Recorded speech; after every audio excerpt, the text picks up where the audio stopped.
Assalamualaikum warahmatullahi wabarakatuh. Kami kelompok 6 yang bernama saya sendiri Maulana Mandala Syaputra, rekan saya Zeri Aldi akan membahas aplikasi sistem informasi data pegawai CV Abadi Jaya. Pendahuluan. Di sini ada latar belakang, identifikasi masalah, rumusan masalah, dan batasan masalah. Latar belakang. Latar belakang CV Abadi Jaya membutuhkan suatu sistem informasi kepegawaian yang dapat membantu untuk melakukan pengolahan data, penilaian karyawan, maka direncanakan sebuah program aplikasi yang dapat membantu dalam mengatasi permasalahan tersebut dengan menggunakan bahasa pemrograman Java, NetBeans. 2. Identifikasi masalah. Identifikasi masalah CV budaya yaitu 1. Kurang ketelitian dalam menghasilkan informasi dari data pegawai yang terjadi. 2. Seringnya ketidaksesuaian informasi data pegawai apabila saat terjadinya waktu pemeriksaan. Rumusan masalah. Dari penilaian yang telah dikemukakan pada bagian terdahulu, apakah dengan dikembangkannya sistem komputerisasi, maka proses pengolahan data informasi pegawai dapat diketahui dengan cepat dan meningkatkan efisiensi serta efektivitas dalam menyelesaikan pekerjaan. Batasan masalah. Maka perlu diberikan batasan-batasan terhadap masalah yang akan diselesaikan. Adapun ruang lingkup pembuatan laporan praktikum ini adalah hanya melakukan pembahasan mengenai sistem informasi data pegawai pada CV Abadi Jaya. Manfaat tugas akhir. Sebagai sarana evaluasi kemampuan mahasiswa dalam merancang sebuah sistem yang dibangun pada dunia kerja. Gambaran umum instansi.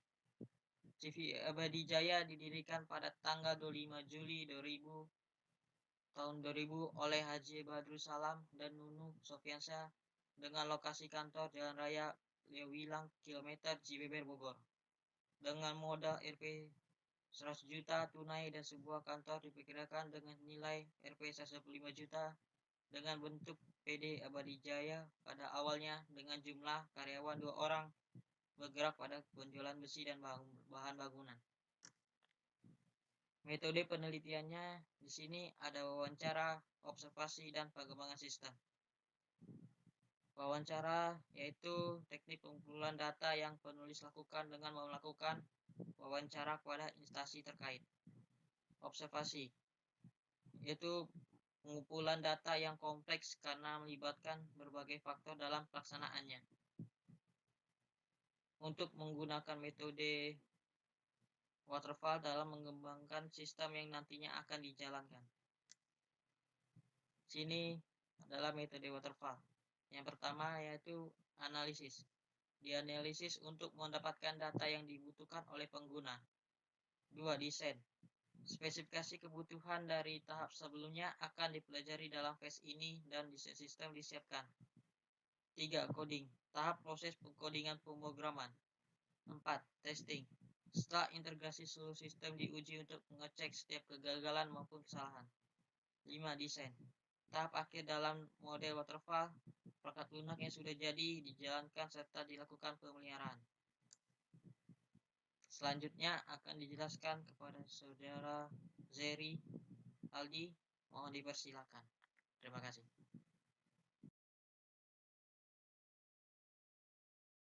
Baik, terima kasih Saudara Maulana. Kita akan presentasi selanjutnya. Nah, di sini ada rancangan antarmuka. Antarmuka itu yang pertama, di sini ada input data pegawai. Di dalam input data pegawai ini terdapat beberapa kolom-kolom yang berupa NIP, nama, jabatan, akhir, divisi, jenis kelamin, agama, kewarganegaraan, identitas, telepon, alamat. Yang nyai beberapa tombol untuk menginput, mengedit, dan menghapus, dan menambah. Dan di sini ada menu, ada tabel dari hasil inputan dari kolom tersebut yang di sini. Dan di sini ada teks untuk kolom pencarian dari data yang udah diinputkan. Sini yang kedua ada input data keluarga pegawai. Untuk data keluarga pegawai ada berupa NIP, status, nama suami, nama istri, jumlah nama ayah, nama ibu, alamat. Yang mempunyai beberapa tombol yaitu tombol simpan, edit, hapus, dan tambah. Dan sama juga mempunyai tabel dari inputan hasil kolom yang ini status nama suami. Dan di sini ada juga tombol pencarian. Input data penilai. Input data penilai ada NIP, nama penilai, jabatan, divisi. Dan yang keempat ini ada input data penilaian pegawai. Di dalam kolom ini ada data penilai, yaitu penilai dari inputan data penilai akan dimasukkan di sini. Bisa dicari dari sini. Yang data dari input data penilai dimasukkan ke data penilai. Dan data pegawai ini diinputkan dari data pegawai yang berada nomor 1 tadi. Nah, sekarang ini kolom penilaian. Kolom penilaian dari pegawai yang akan mau dinilai. Dan juga ada beberapa tombol. Tambah, simpan, edit, dan hapus. Dan kolom pencarian. Dan ada tabel data dari yang sudah diinputkan. Hasil dari implementasi rancangan tersebut. Nah, di sini ada menu utama. Menu utama yang terdapat ada menu dashboard. Di sini terdapat ada data yaitu data manager, leader, operator, pegawai terburuk, dan pegawai terbaik. Dan di dalam menu ini terdapat beberapa menu. Itu dashboard, data pegawai, data keluarga, pegawai, data penilai, data penilaian, report, dan logout. Sini ada input data pegawai. Data pegawai yang berupa yang bisa diinputkan itu NIP, nama, jabatan, tanggal lahir, divisi, jenis kelamin, agama, kewarganegaraan, nomor IPS, nomor telepon, alamat. Dan terdapat beberapa tombol tambah. Dan ketika di tombol tambah diklik, dia akan memunculkan inputan untuk bisa menginput. Dan kalau di saat kita tekan di sini ada beberapa tombol. Ketika tombol tambah dipencet, dia akan muncul tulisan batal. Dan ketika tombol batal dipencet, dia akan menghidden ini inputan agar tidak bisa diinput. Nah, dan sini ada tombol simpan, edit, hapus. Dan di sini ada tabel dari inputan yang telah diinputkan. Dan sini ada kolom pencarian untuk mencari data yang sudah diinputkan. Sini data keluarga. Data keluarga bisa menginputkan status nama suami, nama istri, jumlah anak, ya, nama ibu, dan alamat. Dan tombol tambahnya sama seperti yang dijelaskan tadi. Data penilai. Data menilai, sini ada NIP, nama penilai, jabatan, divisi. Dan tombolnya sama seperti tersebut. Nah, yang kelima, input data penilaian pegawai. Data penilaian.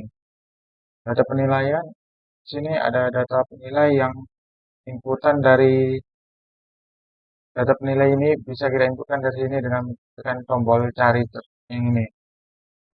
Dan sini ada kolom data pegawai yang bisa diinputkan dicari dari yang data yang telah kita inputkan.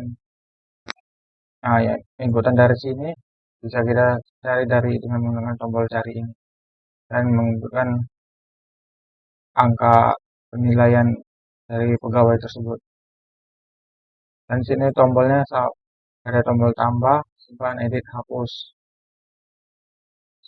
Dan ada tabel data yang telah diinputkan dan ada kolom pencarian. Terus ada kesimpulan. Kesimpulan dari sistem informasi atau objek ini sangat memudahkan dalam menyajikan sebuah laporan yang dapat memberikan kemudahan untuk mengolah data pegawai. Kedua, aplikasi sistem informasi pegawai itu sebagai salah satu untuk memberi kemudahan bagi pegawai untuk melihat informasi poin, penilaian kinerja dan masa kerja tanpa harus berada di tempat kerja. Dan ada saran. Saran sama dengan sistem informasi pegawai, sebaiknya pemimpinan perusahaan dapat memberikan arahan motivasi kepada bagian staf dan anggota agar dapat menyelesaikan pekerjaan yang lebih efektif dan efisien. Yang kedua, sistem informasi atau aplikasi ini sebaiknya bisa diterapkan secara bertahap dalam pelaksanaan. Dengan kata lain, tidak mengabaikan atau meninggalkan sistem yang lama. Jadi, terima kasih. Mohon maaf jika ada kesalahan kata atau pengucapan yang kurang berkenan. Saya dari kelompok 6 mengucapkan terima kasih. Assalamualaikum warahmatullahi wabarakatuh.